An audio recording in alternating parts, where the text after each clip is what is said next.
Hello, everybody, and good morning. Thank you so much for tuning into the show yet again. I'm here to tell you guys that it is about time that you follow or subscribe to the show wherever you listen. I know y'all are out there listening and you're not subscribing and you're not following the show, and I don't like that kind of behavior. You guys know I'm tired of working these garbage jobs, wasting my time. The links are in the description of the show wherever you listen. All the links, all the social media links, all the different platforms. Wherever you listen, all I ask is to subscribe, to follow. Please, please, I'm begging you, subscribe, follow, and most importantly, enjoy today's episode. Good morning, everybody. Thank you all for tuning into the show.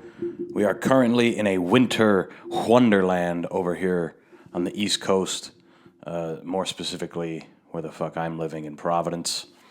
We got about 20 inches. So we call that a double Ethiopian winter, baby. You guys will get it. You guys are smart. I know you guys are smart. Thank you all for tuning in every Monday, every day. It was, the storm was brutal. It looked like Siberia out there. It looked like the exiles. You know, when they send out the exiles in Siberia, they just say, hey, have fun. Go ahead. And you just got to walk out on ice. Or like in, what's the movie? Batman. You know that little movie that everyone has talked about before. No, but with the one with Bane. I don't know the actual whatever, but I don't know which one it is. But you know how they like send you out on the ice? Looked like that outside. It was crazy. There hasn't been like a legitimate blizzard, unless I'm out of the loop here, since like '04. You know, that's probably a lie. But the biggest one that I remember was in '04. But if you're from Rhode Island and you're in the area, everyone tells you about '78. That blizzard of '78. Every old timer here, everyone's parents has a story about it. Oh, well, my uncle, he got stuck on the highway for 12 days and he couldn't eat. He had to start taking apart the seat cushions in his car before he went into frostbite. He survived, though, and today he owns a very successful taxi business that Uber is actually putting out of business. But for a while it was successful. But he learned the importance of transportation in 1978 during that crazy blizzard. You remember the blizzard of 70? No, I'm 24. Well, let me tell you about the blizzard of 78. You already told me about it. Well, let me tell you something else. 78, who gives a fuck? It's been ages, okay? It's done. It's like Neil Young. We're fucking done. We're finished. We're removing the blizzard of 78 from our minds. Supposedly it was terrible. But how much worse? I mean, I'm sure it was bad, but how much worse is it than some of the other storms? Like, how much worse is it than the blizzard of '04? You know?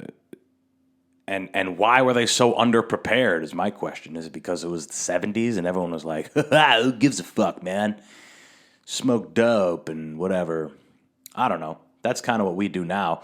I rewatched this Woodstock documentary. It gets me every time, man. I am fucking vehemently infatuated with that moment in time because I'm jealous. If I had a time machine, the one thing I would do, and that would fuck everything up, the butterfly effect, whatever, I would go to Woodstock. I've actually said that if I could go back in time, I would trade the opportunity to be 24 years old now to be 24 years old in 1969 so that I could go to Woodstock.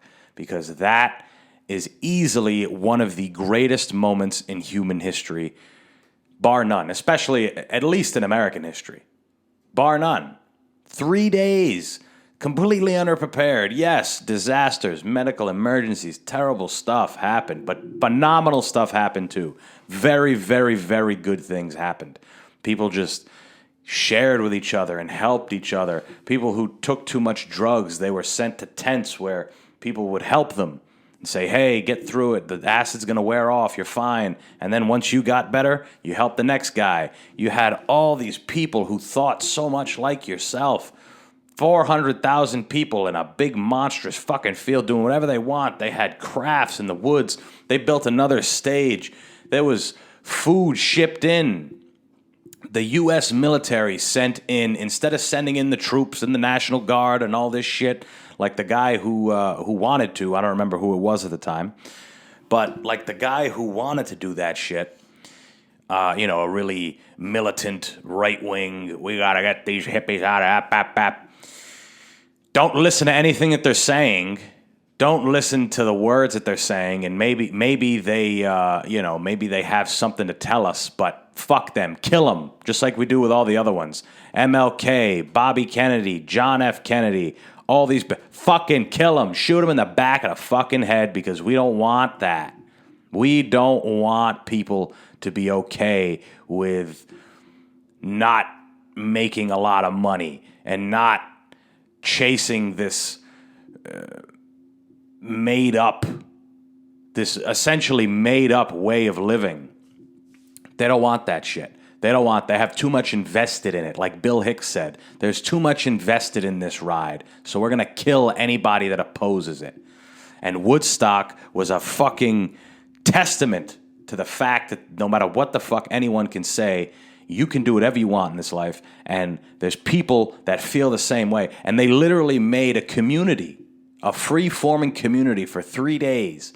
Just day and night, music, fucking, fun, craftsmanship, sharing. Food was brought in. They were in a little town called Bethel, New York. Very little town. Small. I don't know how many people live there now, but I'm sure in 1969, not a lot of people lived there. It's probably a little retirement town, farm town, and they were against the hippies. They didn't fuck with none of that shit. They didn't like any of that stuff. The free thinking and all the, we need order and we need this and that. And those people, for that time, were able to see where those kids were coming from, because there were no casualties. There were very little injuries, I'm sure, comparatively, right? They had a log of everybody and of the sicknesses or whatever that happened, and it really was not that bad. None of them were deaths. And in the grand scheme of things, 400,000 people at a time where music festivals were new and actually getting a bad rap because nobody knew how to really put them on, including these guys. It was literally just a vision that turned out to be one of the biggest fucking movements in the world. In the world. And then, of course, so many months after that, the blonde girl, I'm forgetting her name, Sharon Tate, got killed, and that was it. No more. No more. They're done. But I saw a lot of parallels in what I watched. A lot of parallels between then and now. And a lot of the attendees that they had speaking for the documentary were saying, hey, we realized that the shit that our families were telling us, the shit that they were feeding to us, was a fucking lie. It was all a lie. It was all made up. That's where we are now, right? It's a little more nihilistic, unfortunately, whereas back then people were a little more hopeful, fight the man with hopes of shit actually happening, whereas now people do nothing, right? They make Instagram posts and Twitter posts, and they say bullshit, and the protests get close to nowhere. And I'm sure there were plenty of protests that happened then that got pretty much to nowhere. It just so happens that it was during a very countercultural time that that's why some of the big ones, like Selma and Montgomery, and obviously the big speech that MLK had in D.C., these were big monumental moments. That shit, we are kind of far away from that shit, our generation. I spoke about this last solo episode, but we are kind of far away from that shit. And but the parallel that I saw kind of gave me hope. Hope is a weird word for me. I have hope for certain things, but it's kind of I don't know what the word is, like a cynical hope, right? Like, it'd be nice if my kids, if I have kids one day and they're able to know what snow is, that'd be cool. That'd be good, but I don't really think it'll happen, which sucks, right? That's my generation. Our generation is very nihilistic. We don't think anything that we do is going to happen. Mainly because we are in the middle of a pretty big shitstorm, and it could be the collapse of a civilization, the collapse of an empire. Whereas then, of course, there was arguably it was worse then. Arguably, right? Yes, our president right now, his brain is mashed potatoes, and that's pretty much all he can eat, right? And his fucked up things, and what's the word I'm looking for? Corruption, and people don't like the police. They've never liked the police. But back then, people were legitimately fighting for equality when it came to racism, fighting, legitimately dying in the streets because of how far away they were from now in terms of acceptance of different races and different cultures and all this stuff. We could talk shit about now, and I love talking shit about now, but progress has been made. But just the assassinations and all this shit doesn't happen like that anymore. Maybe that's them having a little more of a tighter hold on us, even though a lot of those assassinations were probably planned by the CIA and these type of things. Maybe now there's a tighter hold on us. There's no need to assassinate those people who want the best for the world because nobody gives a fuck anymore. But one thing that we can resonate with those people in 1969 that felt the way that they felt is that, yes, it's all been a motherfucking sham. You can do whatever the fuck you want in this life. You can, regardless of what people tell you. Regardless. My family doesn't like that I'm doing this. They don't. They think I'm a fucking idiot. They say, you need a job. You need a career. No, I don't. What did humans do before jobs? What did they do before careers and livelihoods and monetary systems? Yes, we're very far away from that, sure. But we lived a lot longer in that situation than we are now. Just because we live in this technical land and people need to have status and bullshit and all this stuff. You need money to live. You need money. Sure you do. You need money to live. Okay. But do you need money to be okay with how you're living? If that's the case, then maybe there's a fucking problem in the way you're thinking. Maybe there is. There's animals, and I hate to go back to animals because, yes, we are animals, but we're much more sophisticated than them in just what we've been able to create and what we've been able to do in terms of innovation and all this stuff, and it's great and wonderful. But animals just live, man. They do. It doesn't matter. It does not fucking matter, man. You should be able to live however the fuck you want. There's so many people that have made lives for themselves, and they don't even need to be the greatest at things. Not even the people that come to mind when I think of it. Not even like a Hunter S. Thompson or a Frank Sinatra. I'm looking all over the room. A Muhammad Ali behind me, Miles. These guys took the complete unconventional route. They happen to be the best in the world at what they're doing, and they were able to get recognition and make a living out of it. But they ultimately had to go against the wishes of somebody, right? Do you think that Hunter S. Thompson's mom wanted him to be a fucking psychopath who takes drugs and writes freelance in a magazine, a little magazine called the Rolling Stone at the time? Do you think his family thought that there was any fucking future in that? Or Muhammad Ali's parents, do you think that they said that I want my son to be a boxer? Fuck no. Probably not. Maybe they did, but probably the fuck not, if we're being honest. But fortune favors the bold, motherfuckers. So be bold. Do some shit. Be a cool motherfucker, man. I've realized in my life, that's all I want. I just want to be a cool motherfucker. At the end of the day, if a few people said, man, that guy was cool. When I check out from this ride that we're on, if a few people say, man, that guy was pretty fucking cool. He did what the fuck he wanted. He didn't let nobody influence. Then I'm good, man. I'm good. One of my best friends, John Larkin, he is an incredibly happy guy, an incredibly optimistic guy. And he's not by any means a rich man or a wealthy man. Because you don't need that shit. And once you think that you need that shit, and it's easy to think that you need that shit. This is a society we live in. And a lot of people don't have something that they connect with spiritually, and they just think that money is the only thing. And for some people, they get incredibly successful based on the fact that they're able to generate a lot of money. And that's what they want. But that's what they want, though. You know what I'm saying? Like, 50 Cent. 50 Cent, get rich or die trying. That was that guy's thing from the beginning. He was rich before he got into rap. Selling drugs like a motherfucker. He was worth a couple million before he got into rap. The dude's worth so much money. I think he said from his Reebok deal, he saw like 80 mil.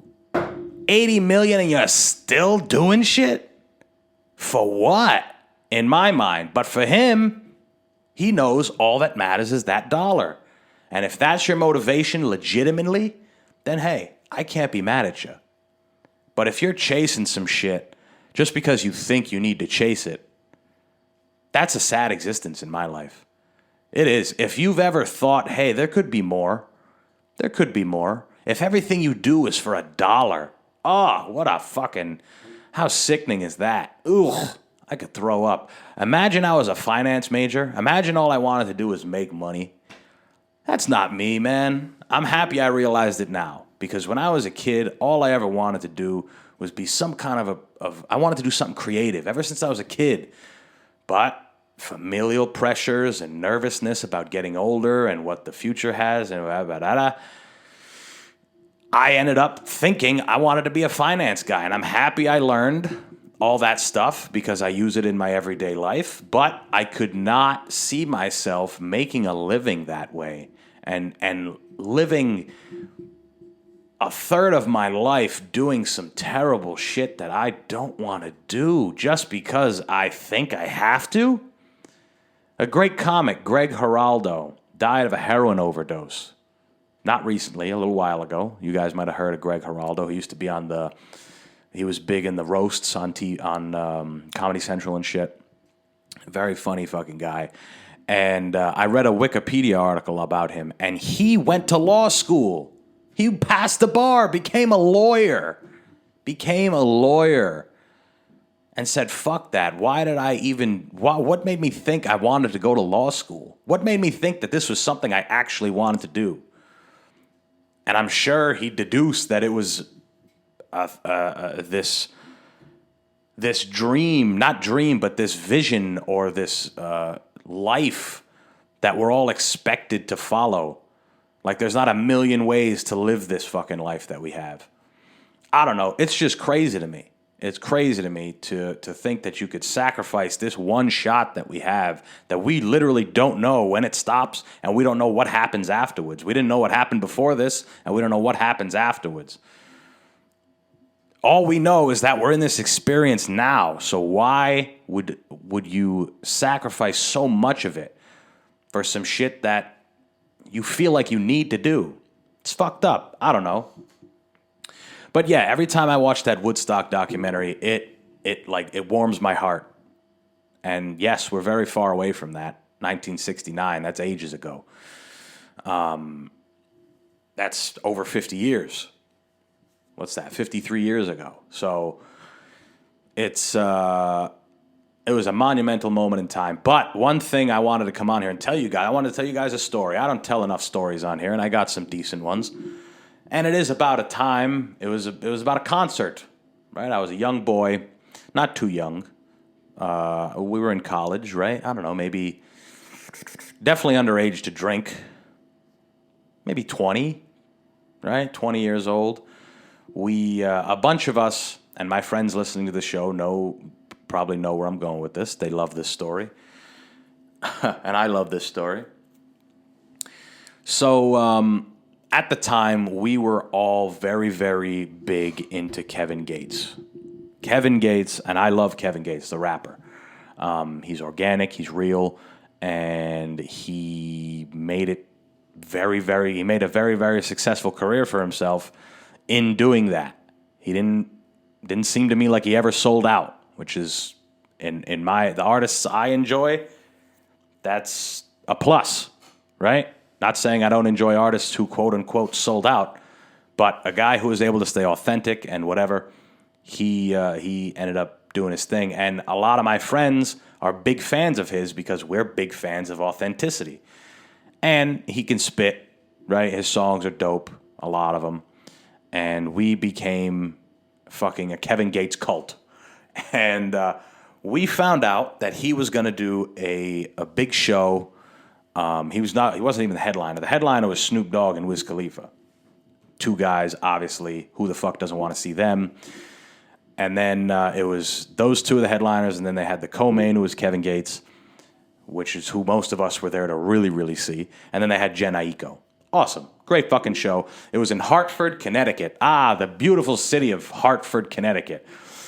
With their graffiti-ridden walls and their brown, non-power washed in 30-year buildings and a pitiful, smoky skyline. Hartford, Connecticut. Beautiful fucking place. But we were like, hey, let's go to this. We should all go to this. The tickets aren't crazy, like money-wise. It's going to be at an amphitheater, so we'll get to be outside. And we can get a hotel. We can get a couple rooms. We can all stay together. It'll be our first time doing some shit like this. We'll all travel. We'll drive. It was like a Friday. We all took the day off work, and we drove up. We all drove up separately. We got ourselves a room not too far from the venue. It was right in downtown Hartford, and or a couple rooms, I should say. And let's see if I can remember who came. There was me. There was Evan. There was Kevin. Kevin was dating a girl at the time. She came. Muhammad, I'm pretty sure, came. I said Chris Oldred. Dave D'Amico showed up last minute, which was great.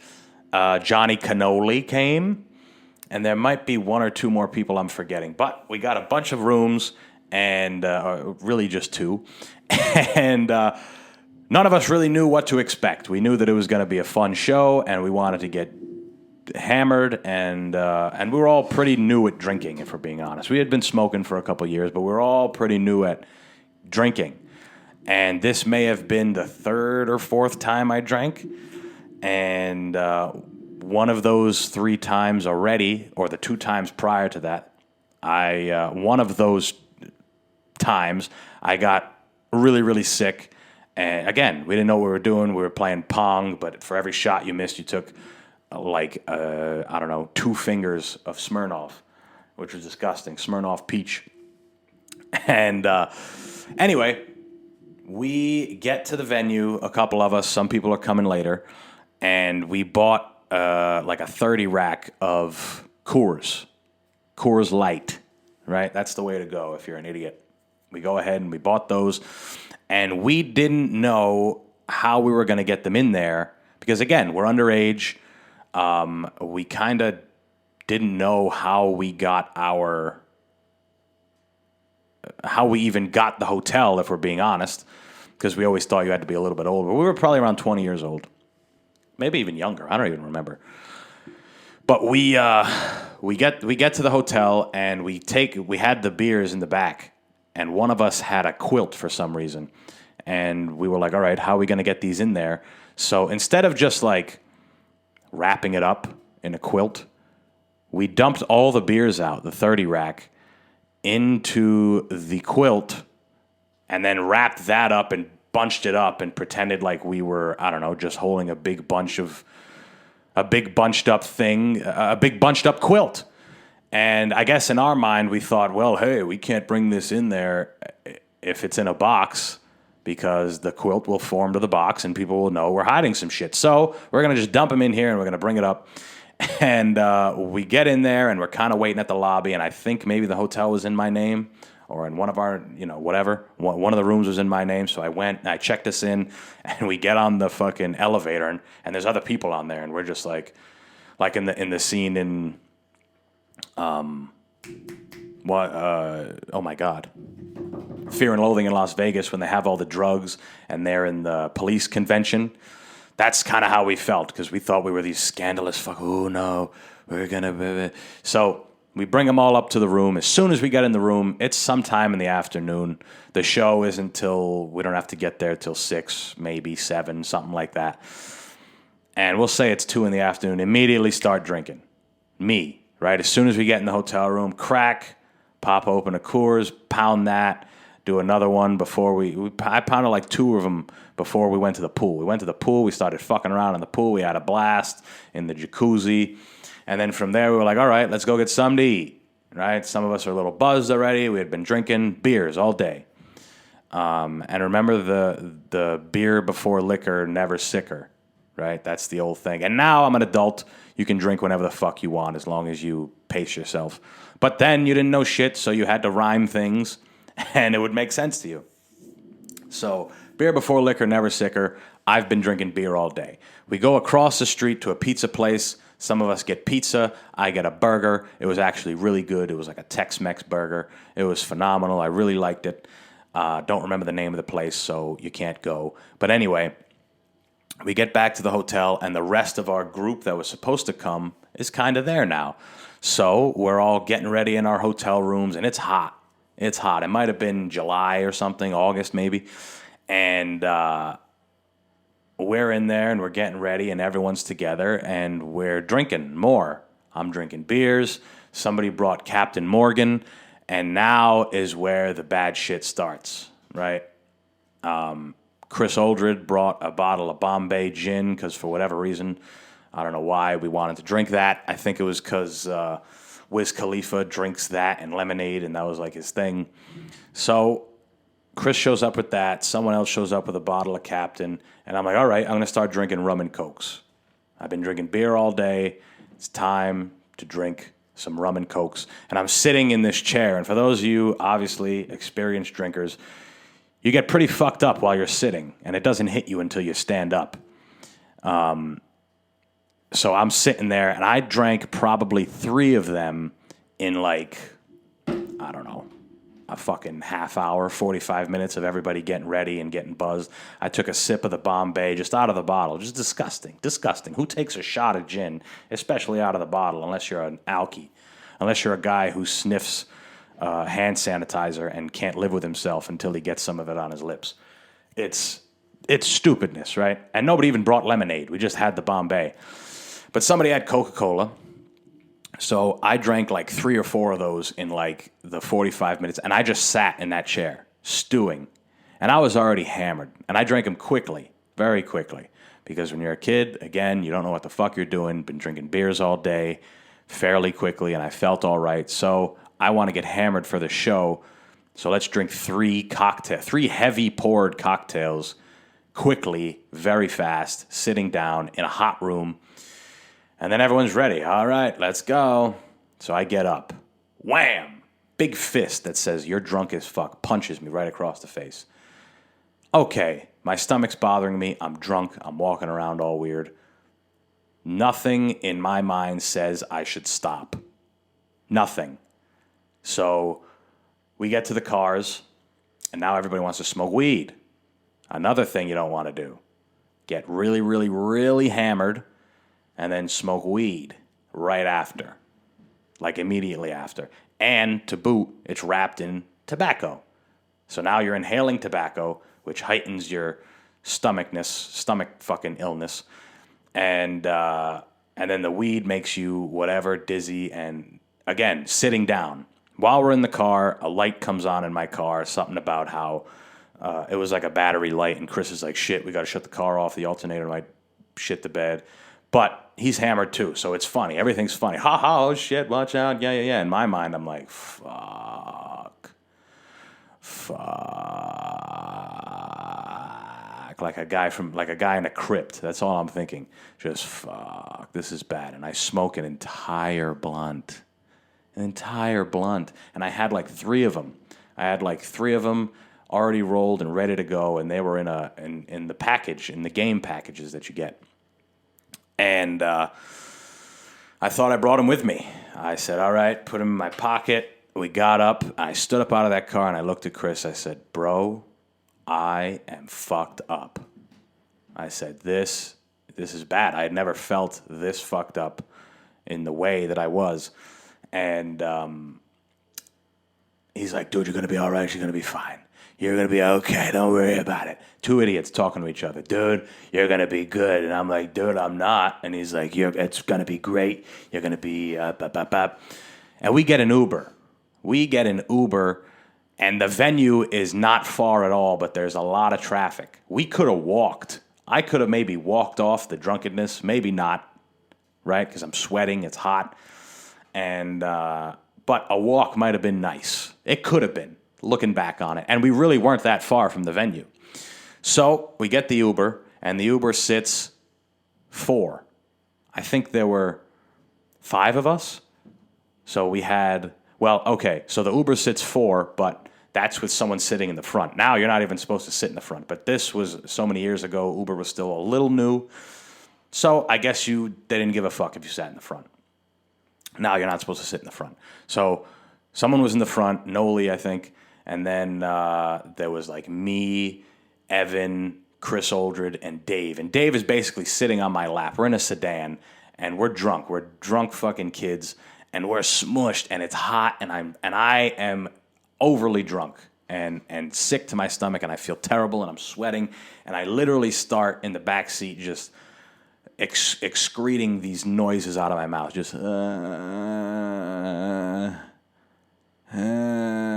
like in the back, and the guy driving is pretty much silent because he knows what the fuck's coming. He knows that he fucked up picking us up, and I'm just and Dave is looking at me, and he's basically sitting on my lap because we're mushed in the back seat. And I had a hat on, a beautiful New York Mets hat. It was blue, one of my favorite blues. It was a fitted. I had just bought it, and it matched everything I was wearing. I was super excited to fucking have that hat, and I knocked it off my head because I was so sweaty and just hot, and I was like, and Dave saw it happen, and he grabbed my hat, and I literally at the same time as I looked down to vomit in my lap, Dave grabbed my hat, and I said,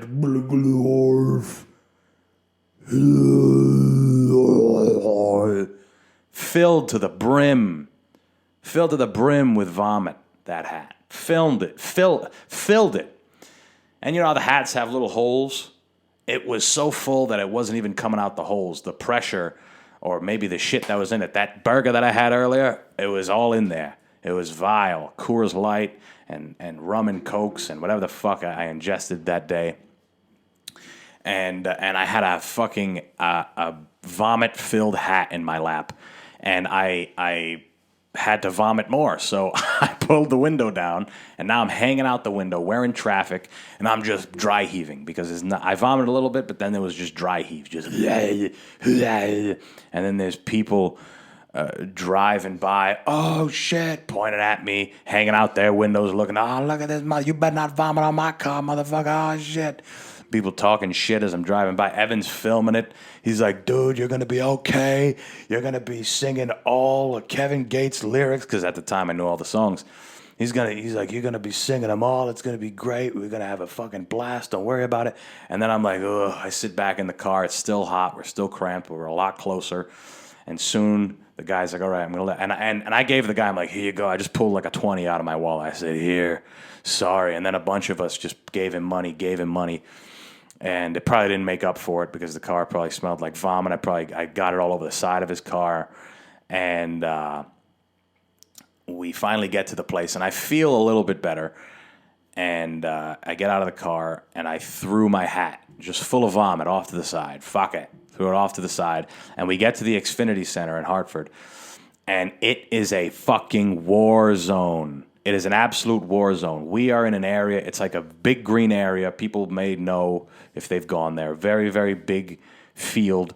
And all I remember is people running around, just people going out on stretchers, people getting picked.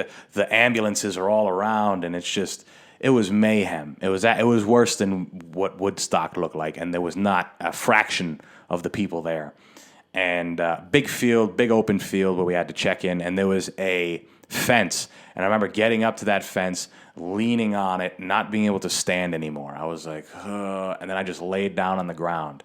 I laid down on the cold ground with my eyes closed, and Chris stayed with me, and he smoked a blunt, And he's like, I'll stay with you. I'll stay with him for as long as we have to. And he was like, he was probably sobering up at this point because I was in terrible, terrible shape. And there's people coming, is he okay? What's the matter with him? Is he fine? Yeah, he's fucking great. He's sweating. He's covered in vomit. He's laying on the cold ground. He doesn't know where the fuck he is. He can't stand. He's doing awesome. He's doing great. We'll see you at the show, ladies. We'll see you in there. That never happened. I'm laying on the ground. I'm in and out. I see Chris. It felt like a video game, if I'm being honest. And I see Chris, and he's waving people over. Come on, come on. Ambulance takes me. I'm like, okay, cool. I'm not thinking about anything other than how terrible I'm feeling. I'm also thinking about the fact that I'm going to miss the show. And I'm laying in the back, and I wasn't saying much this entire time. From the time I said to Chris, hey, I'm pretty fucked up, to this moment in time, I did not say much. And I'm in the back of the thing, and I look at the guy, and I go, oh, my God, am I going to be all right? That's how fucked up I was. Am I going to be okay? He goes, you're drunk.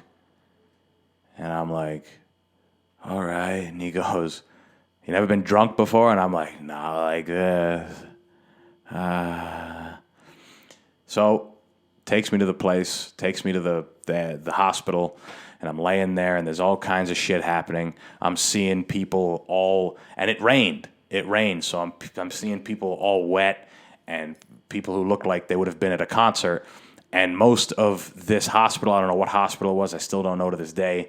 Most of the people in there, most of the people coming in and out were kids who looked like that they were at the concert, so they were in the same shape as me, and they were angry. A lot of them were very, very mad. There was one guy who they actually strapped down to the table, put him in a room by himself, laying on a bed all by himself, and there's a window, and the motherfucker is screaming, rah, rah, pulling himself up, trying to get out of the fucking strap, screaming just obscenities the whole night, and but I didn't notice that till I came to later, and I laid down in the bed, and they took everything off me. They took my pants. They took my chain. My phone was locked in a fucking locker, and I fell asleep. I fell asleep for maybe an hour and a half, something I could have done back at the hotel, and I wake up, and next to me is a guy that's talking to himself. Like, the bed next to me, we're separated by a sheet. And he's talking to himself, and we ended up talking to each other. He's like, "Hey man, what are you here for?" Like, we're in jail, and I'm like, "Yeah man, I got too fucked up at a concert. There's a big concert going on. I got too fucked up at it. They brought me here." And this guy is a lunatic. He said that he just had like a mental breakdown, and he went like haywire, and he had to come here, and he's in recovery now. But he was talking to me. He's like, yeah, man, that's a tough mix. You got to be careful with the weed and the alcohol and whatever. And I'm like, I need to get the fuck out of this place now. I need to leave. But the concert is still kind of going on. So I'm like, okay, what do? I want to leave this place. I need to call some people. And I don't have my phone. And they're like, all right, your phone's in the locker. We can't give it to you right now, but we can let you look at it, and you can use the phone over there. And that's where I saw the crazy guy that was strapped to the bed. He was he was in a room right next to where the phone was. And I call Chris. I call a bunch of guys, and they're at a concert, so they don't hear it. So I call, nobody answers. I wait a little bit. I call back. And plus, it's a weird number. They probably don't know where it's from. But I call back, and I didn't even bother to ask where I was, what hospital I was at. Eventually, they knew. But nonetheless, I'm like, hey, you guys need to fucking come get me. They're like, yeah, we will. The concert is kind of going on still. We will. And then I call him back again later, and I'm like, bro, is the shit almost done? And he's like, yeah, we're thinking we might have to come get you in the morning. And I'm like, you motherfucker, you better not come get me in the morning. You brought me here, and I know it was my fault, but nonetheless, you're the one who called the motherfuckers over, and there's crazy people all in this bitch. There's people going nuts. There's girls. There was a girl that was all dirty and muddy, and she's banging on a window, doing arguably the same shit. I guess this concert was for maniacal people. It was all for crazy people. So, whatever. We eventually they come get me hours later, and I put my clothes on, and I'm like, where are those blunts? where are those blunts that I brought with me? And they were gone. I didn't know where the fuck they were. So the whole night I'm like, damn, I would love to. Because at this point I'm like, my stomach's bothering me, but I got kind of a headache and whatever. I slept the drunkenness off, and I kind of wanted to smoke, and I didn't have any weed. And I was like, damn, what the fuck? I don't know where it is. It was in my pocket. I must have lost it. I was joking around. I'm like, they fucking took it from me. But we get back to the hotel, rest of the night, whatever. We're up a little late, but we know we got to get out the next day. And that's what we do. We get out the next day, and we're driving back in my car, and I look in the middle. There are my blunts. So at least we got some weed to smoke for the ride home, and when we get back, which is exactly what we did. And I couldn't stop thinking about all the money I had wasted. I was like, damn. I went to this concert. I spent money on the tickets. I spent money on the booze, on the weed, on the hotel, on the travel, on everything. I spent all kinds of money, and I didn't get to do a goddamn thing. But now I have a story, which is cool, I guess. At least you have a goddamn story. And that's all we can really take with us. The money is one thing, but the stories never fucking die. And to wrap this thing up, a couple months after that, I got a call, and it was from the ambulance service or whatever. And they're like, hey, you have a bill of $780 or something like that. And I'm a young kid. I'm still cooking pizzas at Catanzaro's for $15 an hour. Under the table was good money. But nonetheless, I'm still, whatever. How am I going to pay an $800 bill? So I hung up. And I kept hanging up. Anytime I saw a weird number, hanging up. And I answered another time, and they're like, hi, we're a debt collector, and you owe $900, and it went up. And I'm like, okay, cool. Hung up. Anytime they would call, hi, is this Antonio? I'm like, no, this isn't him. Wrong number. He must have had the number before me. And that's what it is. So if those people, those debt collectors, or the people at that hospital are looking for me, come get me, motherfuckers. You ain't getting no money from me.